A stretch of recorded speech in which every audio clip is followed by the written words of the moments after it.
Thank you for the crib. And the consent calendar is, has everybody had a chance to review the minutes from the July meeting? Are there any corrections or additions? I make a motion, we accept last month's meeting minutes. Is there a second? I'll second it. Jess has got the second on that. In favor? Aye. Unanimously. Thank you, Kay, for another stellar. Oh, roll call.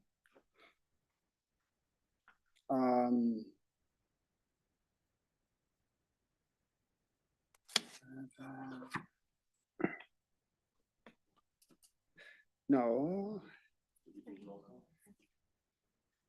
Yeah, can you call roll, please? Oh, sure.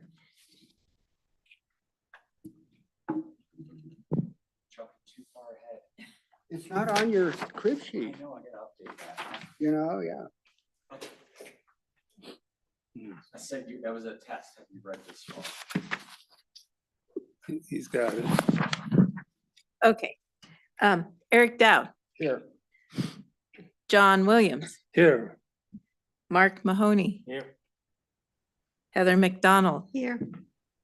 Jess Pedersen, Here. Kim McGee. Here.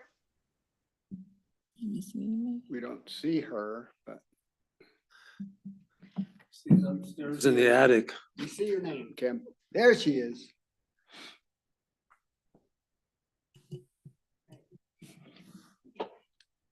Would you guys mind making that motion again, for the consent agenda? Oh, Approval of the meeting minutes, just so it's on the record. yeah, I make a motion, we approve last month's minutes. I second. All in favor? Aye.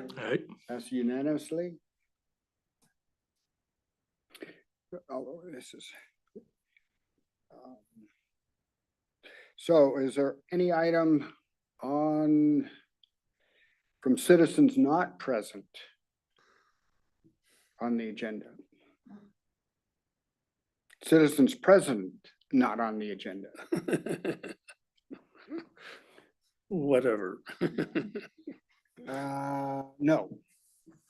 So we'll move on to our action items, and that is discussion on the consultant selection for the Old Town Residential Guidelines Project. Does that go to staff then, or our assistant, or our official planner?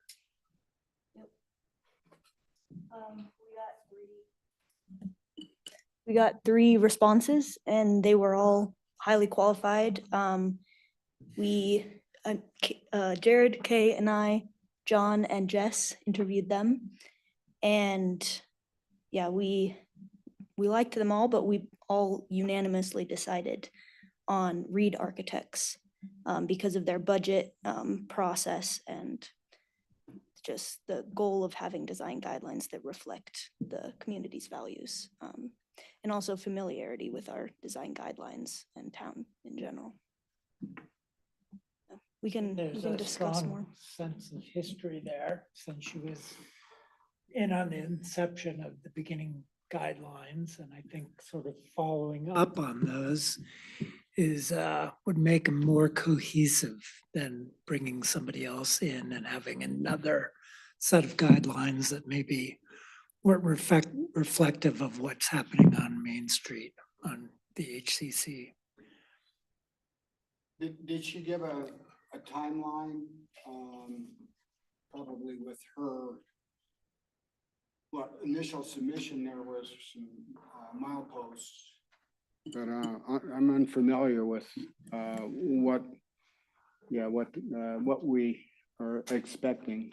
Yeah, our grant has a deadline and we talked about it with her in the interview. I can't remember. It looks like Jared has her submission. Yeah, generally speaking, she'd be able to start some initial portions of this project here in, I believe it is September. And then there would probably be a little bit of a break in the winter, and she indicated that she'd be able to start some community meetings and engagement April, since she has some other work constraints in March. And so, I think her anticipation was the majority of this project would really, the community facing portion would really be summer and fall of 25. But a lot of the kind of initial getting up to speed work that she can do here and there would kind of occur this fall. So probably be some, meetings with staff and with this group and kind of understanding what the goals are to help guide that future work.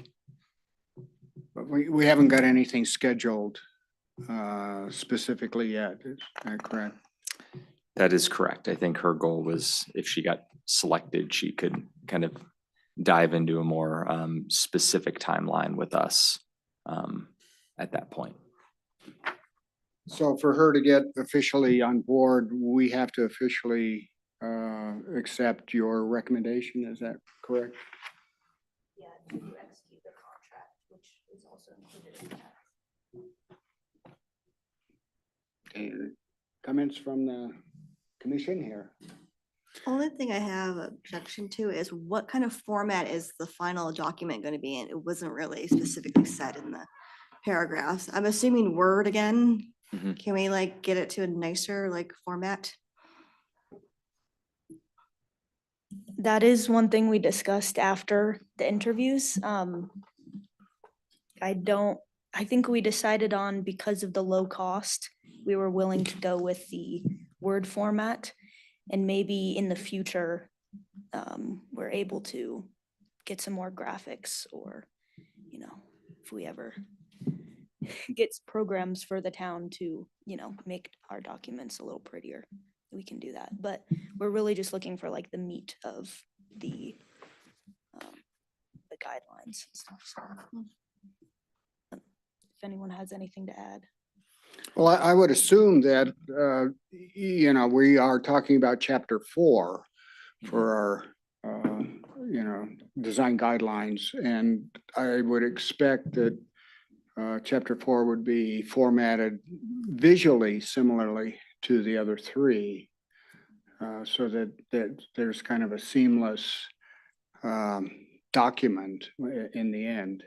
I think I asked her the question that if the existing guidelines could be sort of an armature for essentially new buildings in the Old Town residential, because a lot of I felt a lot of the guidelines for additions and remodels were already covered in the HCC version, and maybe that could be slightly updated or amended to include some residential, constraints or constraints, basically.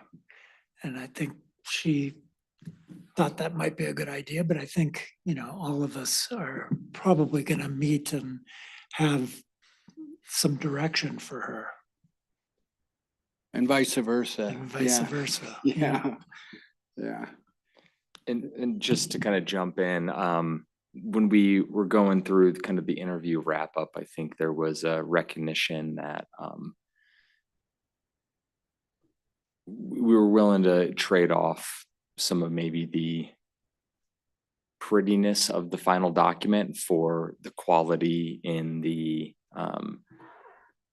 actual guidelines themselves, the meat and potatoes of the document. And so we felt that if need be, it could be something that we either look to do in-house or to a third party to maybe, beautify the document a little bit better if we feel it's necessary at the 11th hour, or work with Reed Architects to find another program or kind of a better template for a Word document to create a more visually appealing design guideline, if that helps answer your question, Heather. Yeah, I just would like something colorful and that stands out, because people will actually want to see it with more diagrams to see that they can, oh, this is a good example of what they can do and what they can't do. I think one thing that came up with our interview from local, tell me the firm from out of state, Design local. Design Local, Mhm. was they mentioned sort of putting together something that the homeowner could comprehend. And it being very visual and Yeah, kind of a brochure. sort kind of a thing. synopsis for the homeowner. And I think we all thought that was a pretty strong feature that maybe could be later, added later on, or maybe incorporated free now, I don't time. know.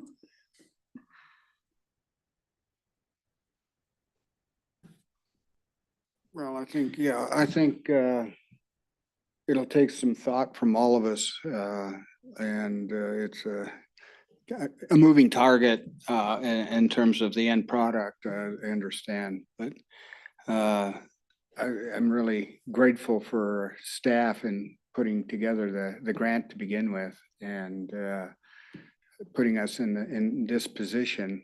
So it actually, we might get guidelines for Old Town residential at the end of the day. So it has been one of my personal goals for a long time. But the goal is still to have guidelines, not standards, right? Yeah. Okay. Because at the work session, there was a lot of talk that seemed like they were going toward standards that would, and just use the word Can you constraint. define the difference between the two? Well, a guideline is, you should do this. And a standard is you shall do this. And my understanding was always that this was going to be similar to historic HCC, which was guidelines. And I've heard, it just seems like there's been a little bit of talk about it becoming more than that. And there was mention at the work session about, getting teeth in it. Mhm. So yeah, I mean, I think it's really anticipated these are guidelines and these are drafted as such. In my mind, I think you can still have a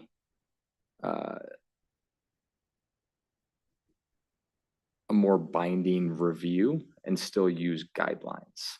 Because the review can be the binding portion, but the guidelines can still be the subjective portion. You don't want to say every building shall use this specific window. But you could say every building should use this type of a window. And then the historic preservation's review could say, well, in this instance, maybe that window isn't necessary and this other window is warranted for all these various reasons. So you can still have guidelines that should drive kind of the overall look and feel of the development. But with that being said, I thought what I heard at least was more of that, more teeth was really within the review process and less of the guiding document that's supposed to help inform people of what type of architectural or site planning techniques they should be using.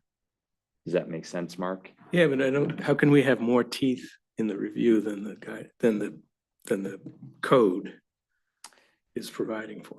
So right now the code is saying every review is courtesy. And the recommendations of said review are non-binding and someone can choose to do that or choose not to do that. Alternatively, and not saying this is what will happen, but an alternative could be that you say in certain circumstances, such as structures of merit or properties of a certain age, that the review is no longer courtesy and it's mandatory. And the mandatory portion is the historic preservation reviews all new construction or all alterations or additions or whatever that might be, reviews those applications pursuant to the design guidelines. which inherently have some flexibility built into them. And it allows the mandatory review to still have some subjectivity within it, as opposed to saying every building shall be brown or every building shall be red. It says all buildings should have a compatible earth tone color, right? And then it's up to this board or whichever board that is to kind of say what is compatible in this specific location and this specific context. So I think that's where the conversation, at least that I heard of the more teeth, if you will, was really going of, are there certain circumstances, whether that's within the HCC or the OTR, where the community as a whole has an appetite for more of a binding review as opposed to just a courtesy review. I think one of the things that came up in these interviews was that it was really going to be driven by the public. You know, that was going to be a very strong factor in all of this. And this is something we really haven't, you know, put out there very far, at least to my knowledge, that we have something that's acceptable. And I don't think we want to, you know, enforce something that is, you know, strictly our creation and designed in a vacuum.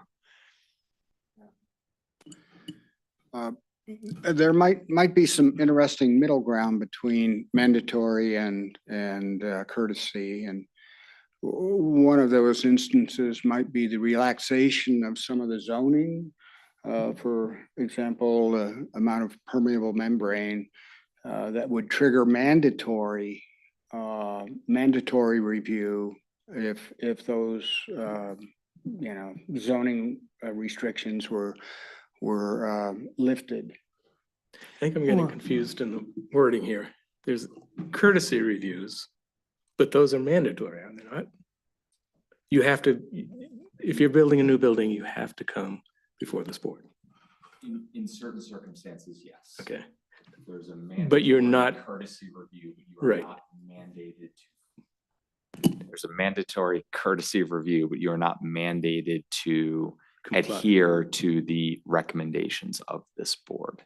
And I think that's the portion. It's the adherence to the recommendations that I've heard from board members that they would like to see some more teeth to in some situations, not in all situations. I haven't heard anybody say across the board, but in some situations, there's that desire of, could that be a binding decision by this board? For instance, the arched windows on Rebecca's Lodge, you know, we were pretty strong on that recommendation, and we didn't really have a big opinion on some of the double hungs on the sides or the backs of the building. Would that be agreeable? What do you mean with that? I mean, don't you see that as being sort of agreeable, that it is mandatory? Our discussion on the arched windows on the Rebecca's Lodge. I would say it's not mandatory. Well, at the time it wasn't, but it could have been. By what? Well, By what right now, we code? don't have, you know, Right. the clout to do that, but, you know, that could be an example of something that, you know, is more mandatory depending on context. And one thing about Carbondale is, I think we have to be really careful with the consultant to try and define the scope of work. And it could get, if we start reviewing requirements in the historic core, I think that's beyond what the grant was written for, correct? Correct. And I Yeah. think we're how I just using see it as this, examples. Yeah, I know. yeah, I think how I see this kind of playing out, and I could be wrong, but, you know, I think to Jess kind of hit the nail on the head earlier, this really needs to be a community-driven amendment to the design guidelines.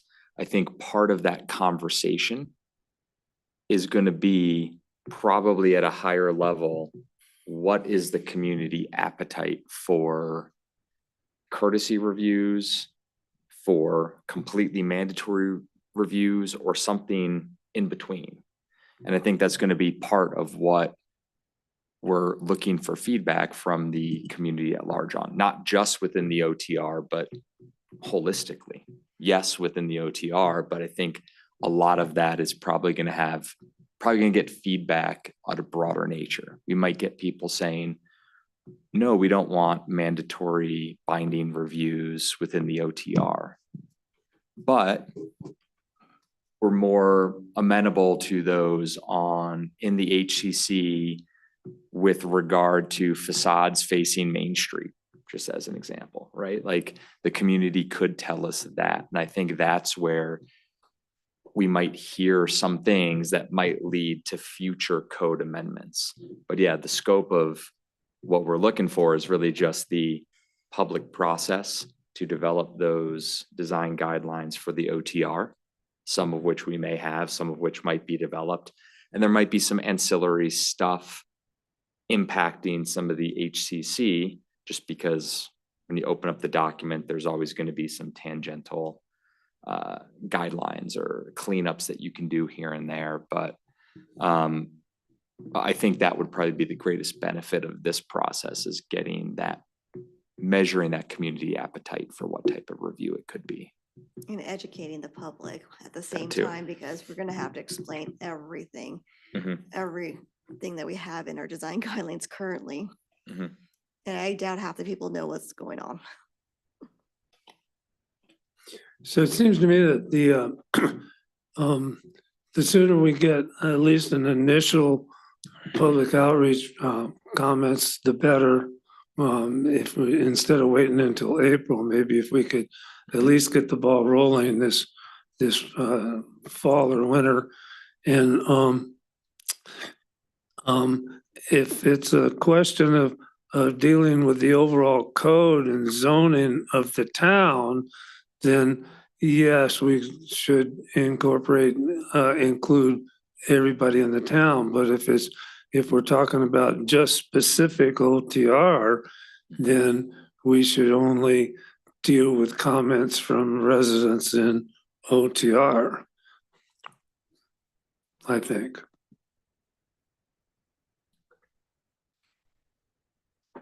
So there. Appreciate that. I don't know, I think we need to prepare like how to explain to the public by April.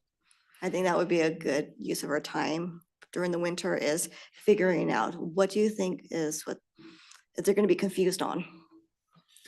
Well, I think the confusion is that there's no real consistency in our historic inventory, you know? Buildings don't align with each other. Each facade is a little different. It's not like a New England town that prides itself on the salt box style of architecture. It's really a broad range of inventory that we have, and, you know, it's so contextual. So I really feel, you know, that there is some subjective part to this that we deal with in each review. And I feel a little bit opposite from how you describe things. I feel like our review is more subjective than the guidelines.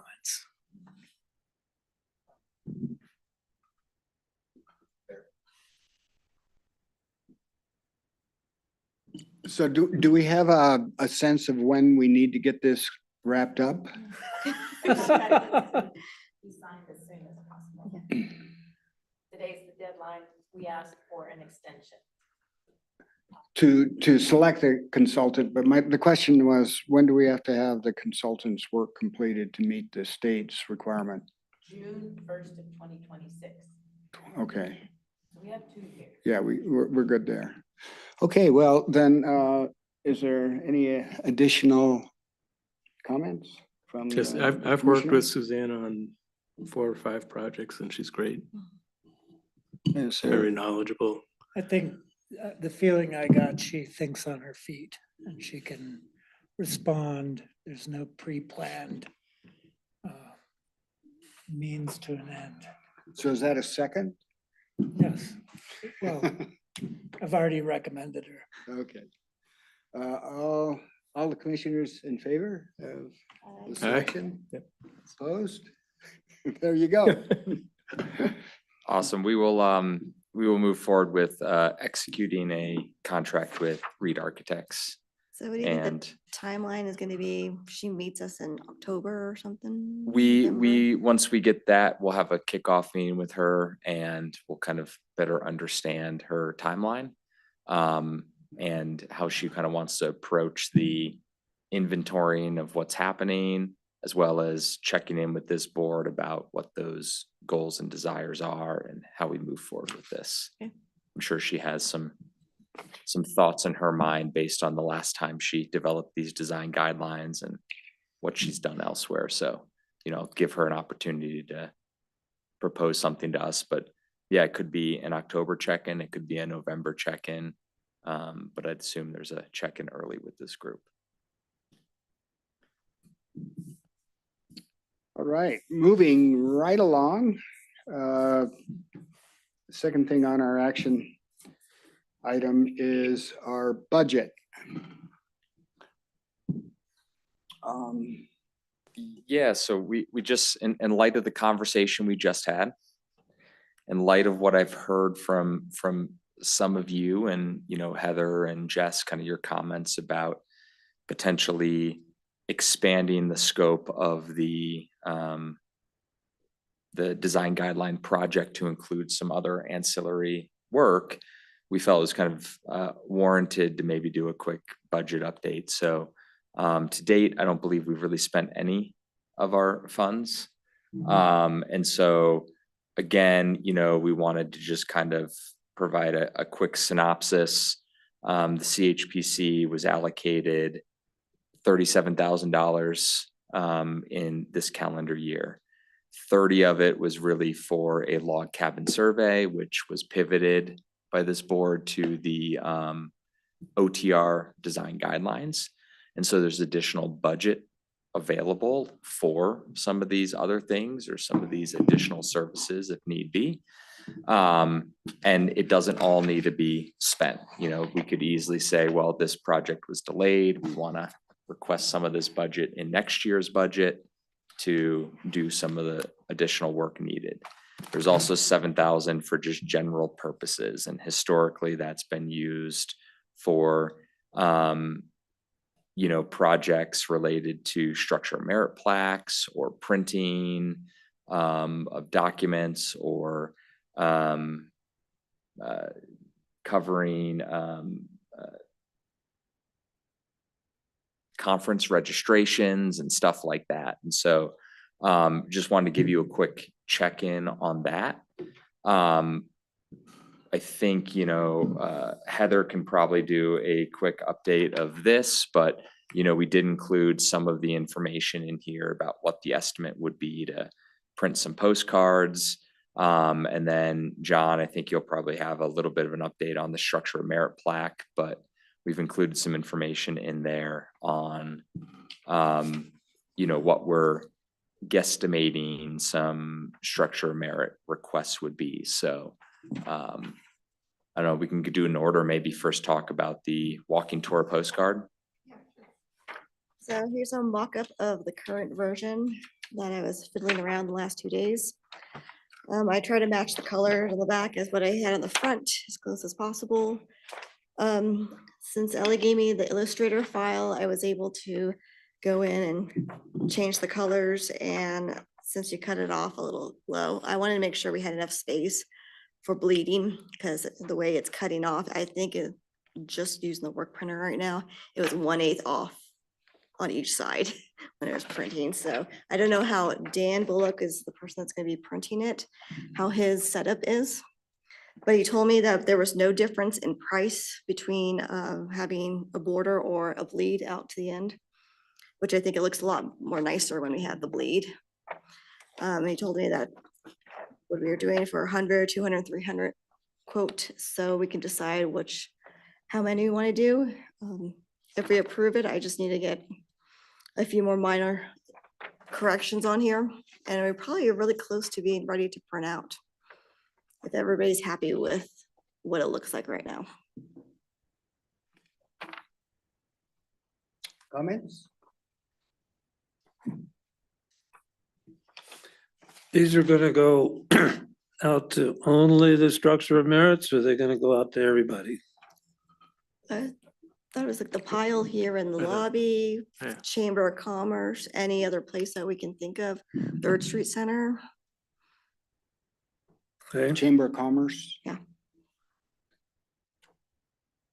We just have to ask. I mean, probably could put in Rebecca's Lodge if we want to. Smithy. Comments? Thompson House for the people that come in the museum. well, I like them as long as people do the QR code stuff. I mean, that's pretty much all it is. That's assuming everyone in the world does that now. Yeah, I think we should print a pile of them. I like them. Well, you have the cost in the memo here. My initial reaction was, it would be nice to have a short definition of structure of merit. But on second thought, it leaves a lot of openness and inquiry that I think it can stand alone, because it's kind of intriguing what a structure of merit is, and would develop interest where if we spelled it out. So I'm happy with it. I think just the way it is. It reads well graphically.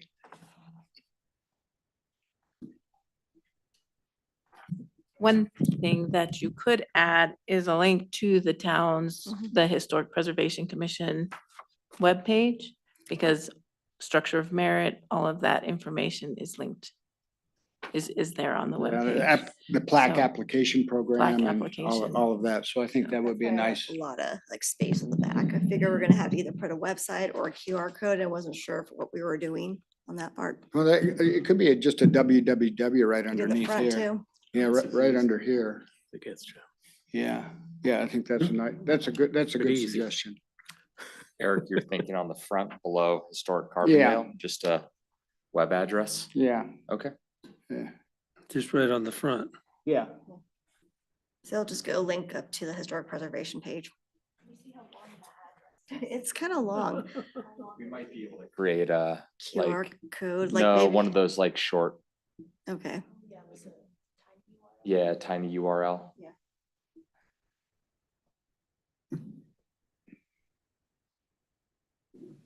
Do we need a motion to approve this? Well, Actually, we could put that underneath, a tiny URL underneath the Carbondale Historic Preservation Commission, right underneath there too.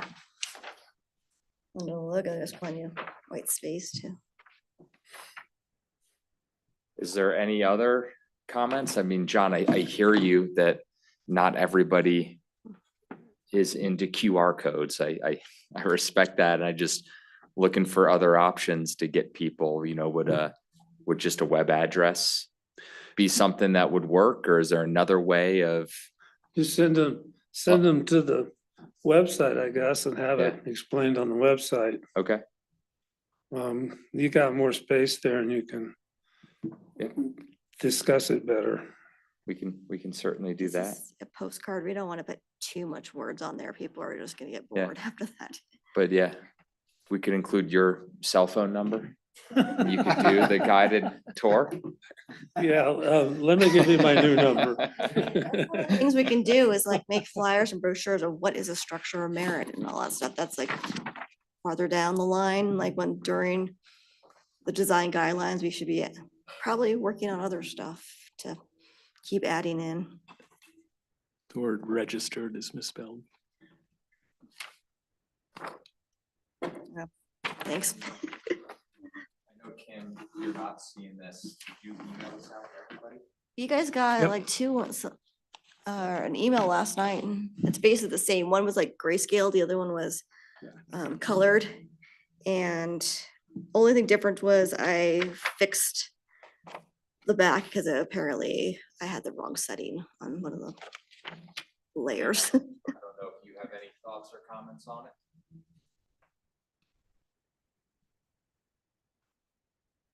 She's muted. Hello? She might be sleeping. She's gonna have to unmute. Are you asking if I have any comments? I can't, whoever asked me that, they don't have a microphone on, I don't think. My Anyway. microphone was on. You're correct. Anyway, I think they look fantastic. Great work. I love it. And I love the photos that you used on the back by the map. I hadn't actually seen that one in the Thompson house. So I think they look great. I'm all for it. I think we should print 300.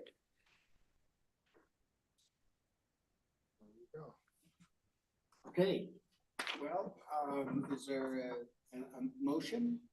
Do we need a motion to approve this? Well, I'll make a motion, we approve this postcard as printed out. Well, with the amendment A of few the edits that need to be address. done. Address and the, And I Misspelling. had to talk to Dan to see exactly how much I needed for the bleed, so I can add that into the InDesign file. And is there a quantity? Mhm. Open-ended. What were What was the quantities there? 100 would be $120.70. 200 is $194.49. 300 is $256.49. I mean, if we're gonna do it, we should do it, and I think we should print a bunch of them. So what that bunch means is the upper limits of Yeah. what you think we can distribute. So I feel for What's that, that, 300? at an initial run, and we'll just see how they go. Yeah, and I would say if they go quickly as a part of the amendment to your motion, that we could print another 300. And you guys will get an email with like the final edits to see if there's anything else that we missed. Yeah. Before we send to printer. It's not as if we don't have the money to do it. This is a mailer, we're gonna put it in the mail to people? No. Okay, No, we're just gonna have it available for people to pick up at various Okay. locations around town. So is there additional comments to the motion or? well, the motion to print this with the address changes to the front and print out 300 initially. And we'll see how that goes. Is there a second? second motion. In favor? Hi. Right. Passes unanimously. So maybe next, John, if you wanna kind of clue everybody in on your conversations about the structure merit plaques at Thompson House and the Yep. History Park. So I went to the last meeting of the Parks and Rec, and Mark and Kim and I believe Heather showed up to kind of give me some backing on that, and presented it to the Parks and Rec, the 3 signs for the jail and the Thompson House Museum and the log cabin. And basically it's the Parks and Rec. The town owns those 3 buildings and the park space that's in it. And but the Parks and Rec are the stewards of those buildings. So they're the ones that kind of make the final decision on what goes where and whatnot. So they pretty much covered all the little details of the signs. And Eric Berlin and I went out the couple of days before that and took pictures of possible locations, which I believe is in your packet. And the Parks and Rec didn't like those locations on the actual signs that are up. They want them on their own separate post, which is what my original preference was anyway. And Eric wanted them to give them that choice. So they decided to put them on a regular cedar post like we always use and put them next to those town-made signs so that there's less weed eating for the mow team to do. And they wanted an additional fee or charge. They need to have an additional coating on it for anti-graffiti stuff because they maybe get vandalized, and I think that's like an additional $15 a sign, and that makes it where you can just kind of wash the paint off without destroying the sign.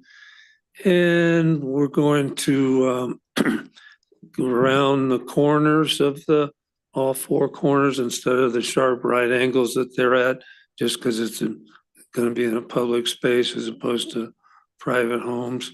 And I don't think that's going to be much at all. Did you have the final kind of cost of that? I think Kim sent that to you.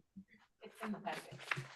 Yeah, it's $259.76 for the 4 signs. For all 4 signs. Mhm. Okay, on the Thompson House Museum, they wanted one out on the north side parking lot next to the name sign, and then on the back side of the house, which is more or less the south side, there's also a regulatory sign that's on it's a 4x4 composite type of post, and I believe it kind of showed a picture in the packet of getting an additional one of those and kind of bolting it right to the backside and have it stick up a little higher and be facing the south for that. So the Thompson House Museum would get 2 signs,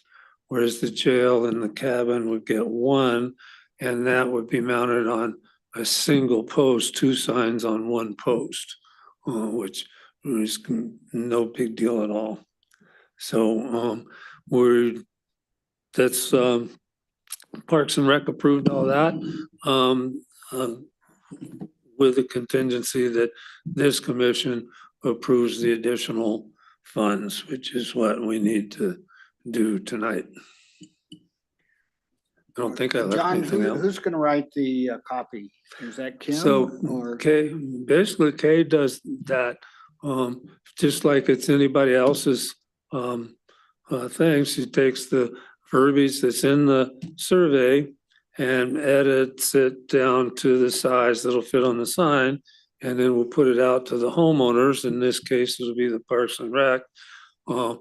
And they'll change or add or whatever they want to it and approve the verbiage and then send it back, and we send it in and get it going. So since that's a town-owned property, it's kind of like the Parks and Rec would be the owner of the deal making the decision. We'll probably just send it to Hollis, who's the chairperson of the Parks and Rec, and let her do it. They didn't really decide on one person to go through the edit. We kind of went over time as it was, so they were all real anxious to get rid of me. does it have to go to the trustees No, for final? No. Jared did a fine job of talking to Berlinger about that, and originally wanted the Historical Society to approve it, and then the Parks and Rec to approve it, and then the trustees to approve it. And I think he was under the impression that it was going to be one of those great big signs like we just put up for the dog park rules and regulations and stuff, which is a big, huge poster kind of thing. And so when we explained it, it's an 11 by 14 inch sign that he agreed just to the Parks and Rec needing the approval, which we have. Yep. So Thank you. All Thank we're you, really doing is, commissioners who went to the meeting and got the approval, so.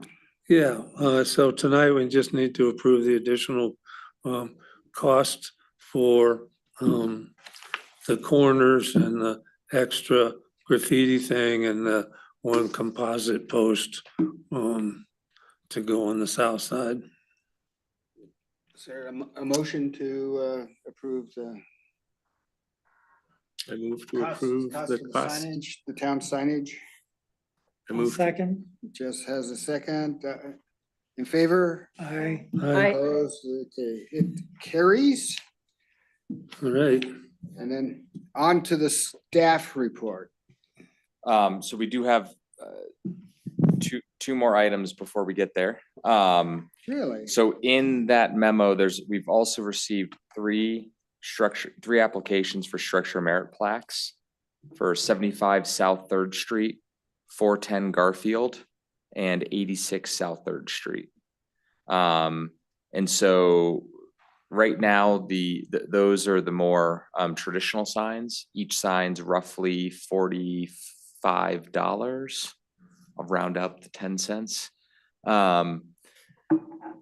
And we kind of posed it, does the CHPC want to consider covering the entire cost of those plaques and any cedar posts? Or do you guys want to pursue a cost share? I think the property owners were, Kay, correct me if I'm wrong, but more in favor of the town covering the costs. Is that correct? What was the question? The reason for the request to cover the entire cost of the plaques. Oh, just because we have the money. Mhm. is No. those three, are those just regular residential properties? Correct. they're all structures of merit. They are structures of merit. Is that including the one on Fourth Street that Ken Olson's? Okay, I don't see any reason to not do what we've done with everybody else, to go ahead and split the cost. They're totally willing to do it. Ken's already given me the check and I'm holding on to it. Okay. We may have a few more.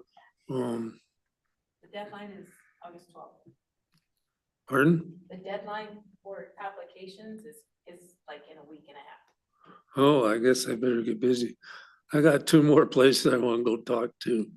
The original Christian church on Cypress down in second or third place, and the one over on North 8th, what's her name, Cindy Sober something, Frank Smotherman's old house. But Is the reason we have an application deadline funding or? Yeah, we have to put a line in the sand so that we can get the verbiage approved, get photos approved, get it to fast signs, get it back and installed before the ground freezes. And it's just, I think it's fair to say, I mean, this has been open for 8 months and we've gotten 3 applications. I think at some point, if you don't say, okay, we're done, it'll be, November and we're scrambling and I don't see any reason with saying, if you can't get your stuff together by now, you can do it in 2025. I mean, it's mostly for us. If somebody were to bring an application on August 15th, I'm not going to say no. But I also know how long it takes to get the photos, how long it takes to get the verbiage approved, that it's just, there's a timeline. We should be doing this every year. We should do like from May to Yeah, August 12th or whatever, or And- like August 15th and just. we have- do that. And so I think what Kay's point is, if we say, okay, well, you missed out this year, but still submit your application. We'll get you for review in at the 2025, assuming that the trustees still provide some funding for this program. So Yeah, I think the that's- deadline's fair. It's think- good. We've had plenty of time. And it gives Kay and everybody else time to Yeah, do this stuff. I'll agree to the deadline, but I think it should be an ongoing program and we shouldn't Oh, just yeah, terminate the program. yeah. Yeah. It's just the end for this year's Cycle. cycle, and then we'll We're kick it getting off the again next signs year. printed. That's Yeah. what it is. Got it. And I think Yeah. the funding installed. should be the same as what it was. Okay. Yep. Sounds good. We will move forward with that. And then the other item that we have on the regular action items is Heather's term is expiring. And she has requested to be reappointed for another term. You guys can interview her, you can recommend yay, you can recommend nay, you can do whatever you want, but I'll leave it up to the tough conversation that you guys are gonna have with Heather.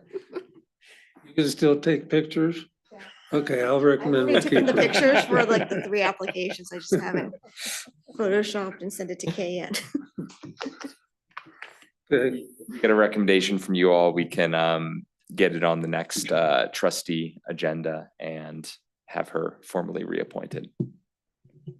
So I make a motion, we keep Heather on the commission for another 3 years, right? It is 3 years. Okay. I second the motion. I, I- So you've been, any opposed, Heather? Okay, Kim's been awfully silent up there, so maybe she's not on board.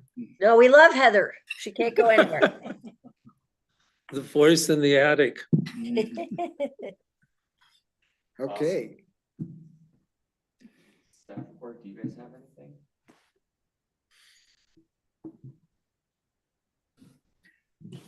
I don't have anything. Do you guys have anything for us? yeah, the workshop with the trustees a couple weeks ago. Um, There were a couple things that came up. One was Chris Hassick said, why are we just doing the OTC zone district? Why can't it just be every historic structure of merit? So something to think about. And was there anything else? Mark, John? I think the only thing I remember that stuck out was Ben seemed a little, I guess, confused as to why the OTR design guideline project was moving forward. His recollection was that the highest priority was the log cabin survey. And a few other, I think, commissioners, trustee members jumped in and said, actually, we are more supportive of the OTR design guidelines than another structure merit survey. So I think there's a little bit of, I guess, support for both and kind of confusion as to why one was the priority versus the other.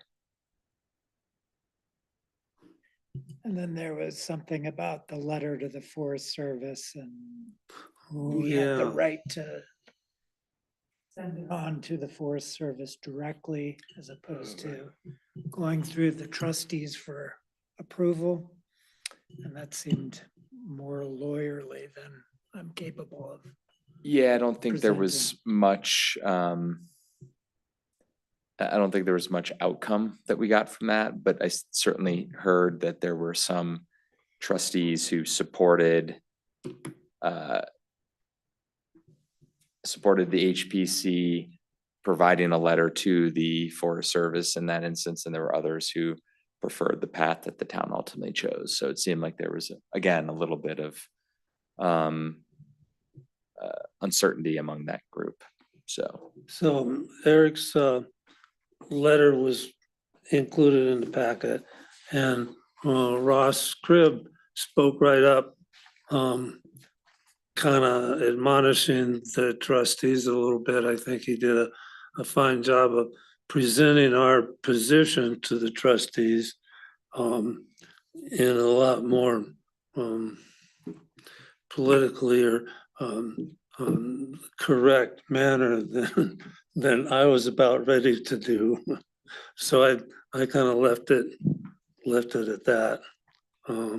But he kind of did make the point, but the unfortunate thing was that the ones that voted against it weren't there anymore.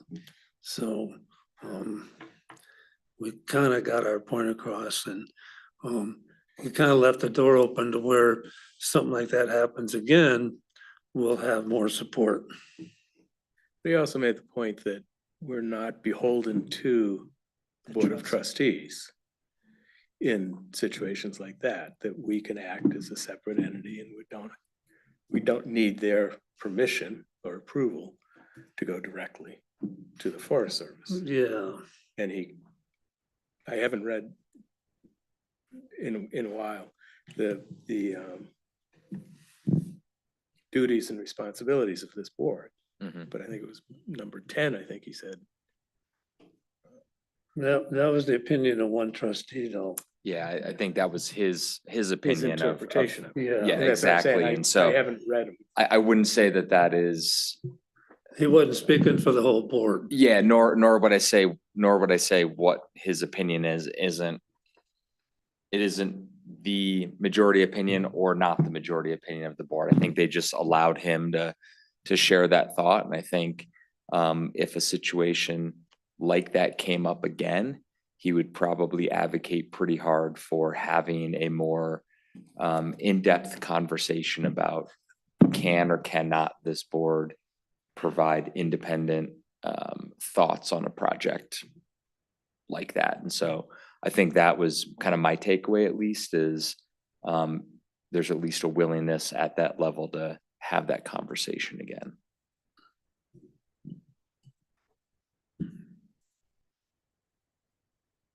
All right. Not on the Forest Service project, but on the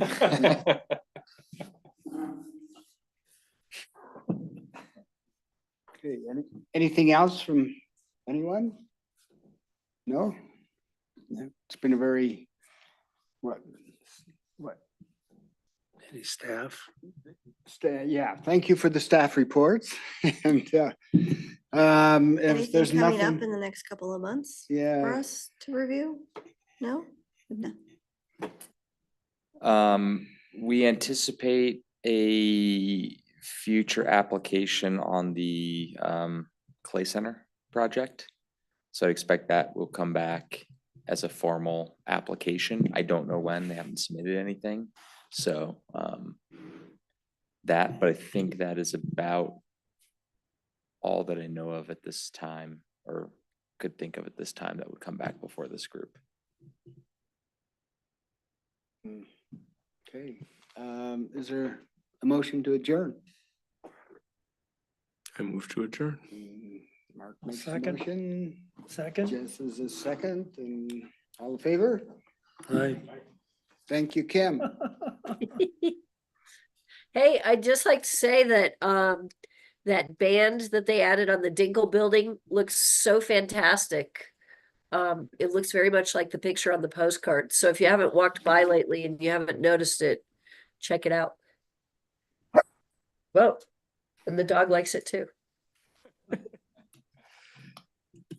Agreed. I think that came out really nice, Kim. Beautiful. I'm waiting for the brick corbels at the top. That's gonna be a long time. Don't hold your breath. Yeah. Yeah. Okay, you guys bring your $100 bills to the bonfire in the morning to donate to the new pool.